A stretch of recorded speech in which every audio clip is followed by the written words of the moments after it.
তিলজলায় যৌতুকগৃহ অবৈধ নির্মাণে zero tolerance. মুখ্যমন্ত্রীর নির্দেশে 3 ঘন্টার মধ্যেই অ্যাকশনে পুলিশ পুরসভা। ভাঙা হলো বেআইনি বিল্ডিং, কাটা হয়েছে জল বিদ্যুতের লাইন।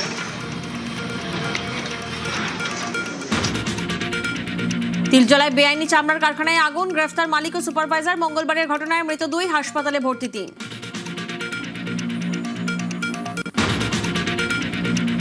মোদির দেখানো পথে শুভেন্দু 2014 প্রণাম করে প্রথমবার সংসদে প্রধানমন্ত্রী। রাজ্যে পালা বদলের পর প্রথমবার বিধানসভায় নয়া মুখ্যমন্ত্রী।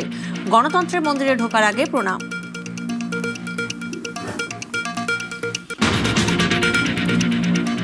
ছাব্বিশে জায়ান্ট কিলার শুভেন্দু ভবানীপুরে মুখ্যমন্ত্রীকে হারিয়ে জয়ী। নন্দীগ্রামে জয়ের হ্যাট্রিক, ভবানীপুরে বিধায়ক পদের শপথ ছাড়লেন নন্দীগ্রাম।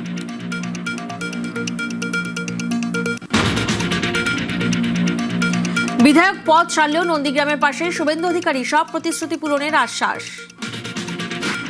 আমি অন্য এলাকার উন্নয়নের সাথে সাথে নন্দীগ্রামে দেওয়া আমার কথাও আমি কার্যকর করব এবং নন্দীগ্রামের মানুষ তাদের আমি আগামী 5 বছর বুঝতে দেব না যে তাদের বিধায়ক শুভেন্দু অধিকারী নয়।